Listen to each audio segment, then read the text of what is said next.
አሁን ላይ እኔ በጣም የሚያሳስበኝ የሄርሜላ የጤና ጉዳይ ነው እንጂ የአብርሃም የጤና ጉዳይ አይደለም። አንድ ሰው ጤነኛ እስከሆነ ድረስ መቼም አንድ ወንድ ልጅ አንድ ሴት ልጅን እሷ ያፈቀረችው እሱ እንደማይፈልጋት በተደጋጋሚ ጊዜ እየነገራት ይቅርና እንዲሁም ደግሞ ዛሬ እንግዲህ ቀለበት እንድታወልቅ ጠይቋት ቀለበቱን እንግዲህ በመጨረሻ ጊዜ እየተነፋረቀችም እያለቀሰችም ተስፋ አልቆርጥም እያለች ቢሆን አውልቃውም ነገም እጠብቅሃለሁ ወደ ራስ እስክትመለስ ድረስ እጠብቅሃለሁ። እንዲ አሬ መጃጃል የጤንነት አይደለም። ሄርሜላ እንዴ ምን ሆነሽ ነው? ለምንድነው ክብርሽ ዝቅ የምታረጊው? የእውነት ይህ ነገር ድራማ ራሱ እንደተባሉ ድራማ እየሆነ እየተወንሽ ያለችው ከራሱ ይቅርብሽ። እንዴ ሁሉም ነገር እኮ ከክብር አይበልጥም። እግዚአብሔርን እንዴ ብርም ቢሆን እኮ ክብርሽን ጠብቀሽ አላደለ ራስሽን ሆነሽ አንቺን ሆነሽ ያመጣሽው ገንዘብ ነው በረከትም ያለው እንጂ በእንደዚህ አይነት የመጣ ገንዘብም ጥንቅር ብሎ ይቅር። የእውነት አንዳንድ ሰዎች እንደሚሉት ድራማ ነው ለስራ ነው ሄርሜላ የመጣችሁ ይባላል። እና እንደዛ ራሱ ከሆነ በዚህን ያህል ለምን? ሲቀጥል ደግሞ ይሄን ቪዲዮ በጣም ብዙ ሰው ነው የሚያው አይደለ?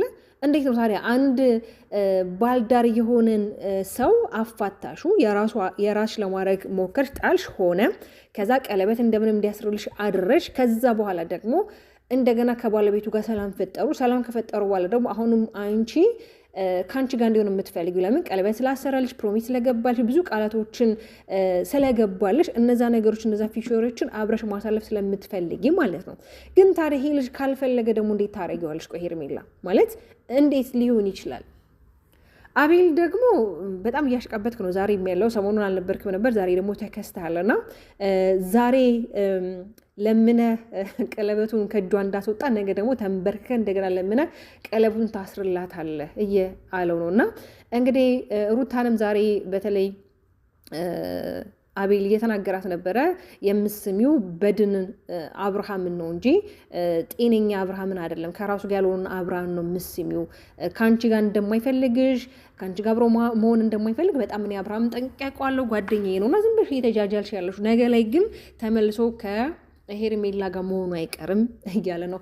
የእውነት ራሱ ቤተሰብ የእውነት ራሱ ከሩታ ጋር የሆነ ችግር እንኳን ተፈጠረ እንበልና ከዚህ በኋላ ወደ ሄርሜላ ቢመለስ አንቺ የምትቀበዩ ሴት ነሽ እንዴ? ፍቅርም እኮ ልክ አለው። ፍቅርም እኮ ከክብር አይበልጥም። ፍቅርም ከክብር አይበልጥም። ፍቅር ክብር ሊነካ አይገባም። ክብርም ደግሞ ፍቅር ሊነካ አይገባም። ገብቷችሁ አይደለ? ይሄ ክብር የሌለው ፍቅር ምን ያደርግላችኋል?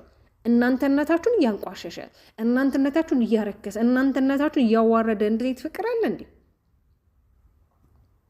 እኔ አሁን ላይም ሩታ እውነት ለመናገር ከአብርሃም ጋር የእውነት አሁንም የእውነት ትክክለኛ ስሜቱ ከሌለሽና ምናልባት በቀል ከሆነ ምናልባት ከዚህ በፊት አንቺ ላይ በደረሰው ችግር በደረሰው እያንዳንዱ ነገር ከሆነ አሁን ላይ ከአብርሃም ጋር ለመሆን ብቻ እንጂ አብርሃም የእውነት የማትፈልጊ ከሆነ ቢቀርብሽ ነው የሚሻልሽ፣ አንቺ ራሱ ማለት ነው። የእውነት ነው የምላችሁ። ለምን እያየን ያለኑ ነገሮች በጣም ዝብቅርቅ ያሉ በጣም ግራም ያጋቡ ናቸው።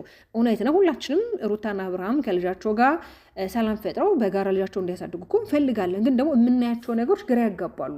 የእውነት ሩታስ አብርሃምን ፈልጋው ነው አፍቅራው ነው? እውነት አብርሃም እስከዛሬ እሷን ሲበድላት በተለይ ከሄርሜላ ጋር በጣም የተለያዩ ዝሙቶችን ሲፈጽም ነበርና የእውነት እነዛ ነገሮችስ ተፈጽመው ሩታ የእውነት አምና ተቀብላ ነው ወይ የእውነት ሩታ ከልቧ ነው የሚለው ራሱ አሁን ላይ ግራ እያጋባኝ ያለው የእውነት ነው የምላችሁ ቤተሰብ። ሄርሜላም ግን እኔ እንደ እህት የመጣሽበት መንገድ ትክክል አይደለም፣ ያረግሻቸው ነገር ትክክል አይደለም፣ ግን እንደዚህ አልፈልግም እያለሽ ሚዲያ ላይ እንደዚህ እያለቀሽ አሁንም እወዳለሁ አሁንም አፈቅራለሁ። የእውነት እኔ የአንቺ ጤና አሁን በጣም ነው የሚያሳስበኝ። የእውነት የአንቺ ጤና በጣም ነው የሚያሳስበኝ። እንዴ አስባችሁታል? አንድ የምትወዱት ግለሰብ የምታፈቅሩት ግለሰብ እንደማይፈልጋችሁ ሊያውም በአደባባይ እየነገራችሁ ምን አይነት ሞራል ነው ኖሯችሁ ከዛ ሰው ጋር ተስፋ ባለመቁረጥ ነገ እጠብቅሃለሁ እንዴ? ባጠቆኝ ነሽ እንደ አንቺ ስንት እኮ አንቺ የሚለምንሽ ስንት እኮ የሚለማመጥሽ ወንድ ይኖራል። ግን አንቺ እዚህ ጋር ከማይፈልግሽ ሰው ጋር እየተዳረግሽና ከማይፈልግሽ ሰው ጊዜሽ ለምን ታቃጥያለሽ? አዎ ምናልባት አብርሃም ከዚህ ፊት እንግዲህ ብዙ ነገሮችን አሳይቶሻል። እንደሚፈልግሽ እንደማይፈቅርሽ ወይም ደግሞ አላደለ እንደሚወድሽ አሳይቶሽ ሊሆን ይችላል። ግን ደግሞ ብዙ ጊዜ የሆነ ነገር አብርሃም በምትጠይቁ ሰዓት በግልጽ የሆነ ነገሮችን ለመናገር የሆነ ብቁ አይደለም። ብዙ ጊዜ የሆነ ነገር ስትጠይቂው የሆነ ነገር ይልሻልና ለምን እንደዛ እንደሚያደርግም አላቅም። የእውነት ነው ሩታና አብርሃም ይዋደዳሉ፣ ግን በመሀላቸው ልህና ይሄ እንዴት ነው ያለመሸነፍ ስሜት ሁለቱም ጋር አለ። ያም ነገራቸው እዚህ ደረጃ ላይ እንዲደርሱ ያደረጋቸውና እውነት ለመናገር በጣም አሁን ላይ እያደረጋችሁት ያለው ነገር በጣም ሚዲያው ላይ የሚመጥን አይደለም።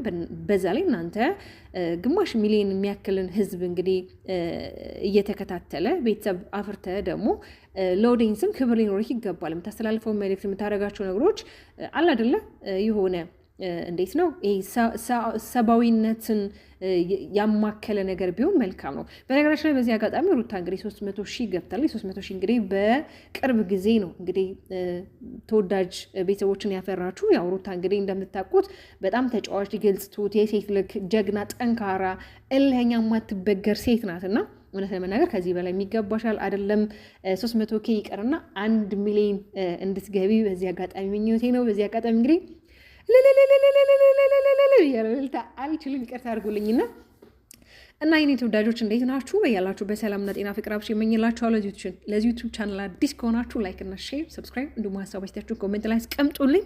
እንግዲህ ዛሬ እየተፈጠረ ያሉት ነገሮች እያያችሁ ነው። የእውነት የሄርሜላ የጤና ጉዳይ ነው አሁን ላይ በጣም እያሳሰበኝ ያለው። ግን ደግሞ ያው ስታዩት እንግዲህ ጤነኛ ነች። ከቀን ወደ ቀን እንግዲህ እሷም እያሸብረቀች እያማረባት ፏ እያለች ነው የምትመጣውና የአብርሃም ደግሞ የጤና ሁኔታ ዛሬ በጣም ደስ የሚል የተረጋጋ በደንብ እየተናገረ በደንብ ሀሳቡን እየገለጸ ነበረ። ከዚህ በኋላ አብሯት መቀጠል እንደማይችል እንደማይፈልጋት እሷም የራሷን ህይወት እንድትኖር ቀለበቱ እንድታወልቅለት ከዚህ በፊት እያንዳንዱ የሰራው ስህተት ከእሷ ጋር ስህተት እንደሆነ በተለይ ደግሞ ሄርሜላ እሱ ህይወት ላይ ስህተት እንደሆነች ሳይፈልግና በቃ አይደለ በአጋጣሚ ነገሮች እዚህ ደረጃ ላይ እንደደረሱ እየተናገረ ነበርና ይሄ ደግሞ ብዙዎችን ያስቆጣል። በተለይ የሄርሜላ ደጋፊዎች በጣም ብዙዎች እንግዲህ ከትናንት ለጀምሮ በጣም ሲናደዱ ነበር። ዛሬ ደግሞ ይሄን ነገር ሲያዩ አስባችኋል ምን ሊፈጠር እንደሚችል። እንግዲህ ይሄ ነገር በጣም እሳቱን እያጋጋሉት ነው ያሉት። ለምን ነገ ከነገ ወዲያ ደግሞ አብርሃም ላይ እንግዲህ እህት ወንድሞቹ እንዴት እንደዚህ ታደርጋለህ? ራስክን አዳምጠው ነው ወይ? ቀለበትን ያክል ነገር አድርገህላት ለሄርሜላ እንዴት ቀለበት ልታወልቅ ቻልክ? የእውነት ሩታን አምነካት ነው ወይ? ሩታ ለበቀልና ሌላ ተንኮል ሴራ አስባ አይደለም ወይ? አንተ እኮ አሁን ላይ እኛ ስናይክ ጤነኛ አይደለህም። ብቻ አዲስ ነገር ፈጥረው ደግሞ ነገም ከነገ ወዲያ እንደሚመጡ ግልጽ ነው።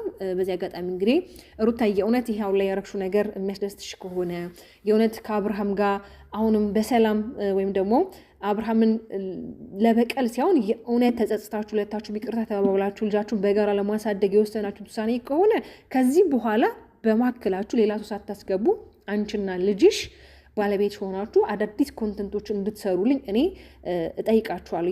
ይበቃል። ይሄ ሁልጊዜ ጭቅጭቅ፣ ሁልጊዜ ንትርክ ኦዲየንስም ይሰላቻል። በጣም ብዙ የሚያከብራችሁ የሚወዳችሁ ኦዲየንስ በጣም ይሰላቻል። እና አንዳንድ ጊዜ እናንተ ቪዲዮ ስለለቀቃችሁ ብቻ ወይም ደግሞ እናንተ ተመልካች ስላላችሁ ቪዲዮቹ ስለሚታይላችሁ ብቻ ዝም ብላችሁ የሆነ እንደፈለጋችሁ ቪዲዮ ፖስት ማድረግ የለባችሁ። ነገር ላይ የሚጸጽታችሁ ነገር ላይ እናንተን የሆነ ሃይምሯችሁን የሚወቅሳችሁ ነገር ባታርጉ መልካም ነው። ለምን ነገ ልጆቻችሁ አድገው በእናንተ ስራ ማፈር የለባችሁም። በተለይ ልጅ በእናትና በአባቱ መኩራት ነው ያለበት። ገባችሁ አይደለም? የእውነት ነው የምላችሁ።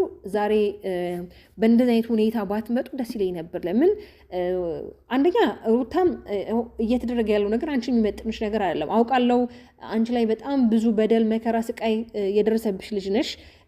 ግን ደግሞ አንዳንድ ጊዜ በልጦ መገኘት ነው እንጂ በእንደዚህ አይነት በበቀል በእንደዚህ አይነት ሁኔታ አይደለም ነገሮችን ማሸነፍ ያለብሽ። አንቺ በልጠሽ እንደውም ከዚህ ስፍራ ርቀሽ ነበር መገኘት የነበርሽ። አንቺ በጣም የሚወድሽ ከ300,000 እንግዲህ አልፈሻል፣ ልታልፊው ነው። በላይ ህዝብ ተመልካች አለሽ እና ሲያቅሽ የሚወድ ሲያቅሽ የማያከብር ሲያቅሽ ለአንቺ ስንት የሚከራከር ሰው አለና እነዛን ኦዲየንሶች ደግሞ በማክበር ይህን ነገር የእውነት በቃ ማትፈልጊ ከሆነ መራቃ ይፈልጓሉ የምትይው ከሆነ ደግሞ ከባልሽና ከልጅሽ ጋር ሆነሽ አዳዲስ ነገሮችን እየሰራሽ እንድታሳይን በክብር እንጠይቅሻለን። ሄርሜላም ደግሞ በዚህ አጋጣሚ ማለት የምፈልግሽ ነገር ቢኖር እንደ ሴት ልጅ አብርሃም ለአንቺ ከዚህ በኋላ የሚጠቅምሽ ወንድ አይደለም። ዛሬ ሳይሆን የማይጠቅምሽን መሆኑ ማወቅ የነበረብሽ ከአንዴ 2 ጊዜ እንደማይፈልግሽ ከህይወቴ ውጭ ብሎ የነገረሽ ሰዓት ላይ ነበር አንቺ ከሱ ህይወት መውጣት ከሱ ህይወት መራቅ የነበረብሽ። ግን አንቺ ልትረቂ አልቻልሽም። ዛሬም እንኳን ቀለበትን አስወልቆሽ ዛሬም እንኳን ነገ ጠብቅሃለሁ፣ በአንተ ተስፋ አልቆርጥም፣ እወድሃለሁ። እኔ ከአንተ ጋር በጣም ብዙ ነገር ነበር ሳስብ የነበረው። እነዛን ነገሮች ነው ያጨለምከው። እንዴት እንደዚህ ልታረግ ትችላለህ? ቢያንስ እንኳን ከኔ ጋር እንዳትሆን የፈለክበትን ምክንያት እንኳን እናንተ በግልጽ ቁጭ ብለን አላወራንም። ምንም ያወራነው ነገር የለም። በድንገት ነገሮች የሆነው አውቃለሁ። ተይዘክ ነው በቃ ሩታ የሆነ ነገር አድርጋብህ ነው እንጂ በጤና ካደለም ነው። ዛሬም እንግዲህ ሩታ ላይ እየተፈረደ ነው ያለው የሆነ ነገር ተደርጎበት ነው የሚባለው ነገር። ብዙዎቻችን ደግሞ እንደተረዳ አብርሃም ከሄርሜላ ለመራቅ በእንደዚህ አይነት ሲስተም በእንደዚህ አይነት ሁኔታ ነው የመጣው እያልን እንግዲህ የተረዳንም ሰዎች አለን። አብርሃም እንግዲህ እንደምታዩት በጣም በጥሩ እና በጥሩ ጤንነት ላይ ነው የሚገኘው። ለማንኛውም የኔ ተወዳጆች ሀሳቦቻችሁን ኮሜንት ላይ አስቀምጡልኝ። ዛሬ እንግዲህ በዚህ አጋጣሚ መናገር እንፈልገው ሩቲን እንግዲህ እንኳን ደስ ያለሽ ኮንግራጁሌሽን እንድትላት በክብር ጠይቃችኋለሁ። ባባይ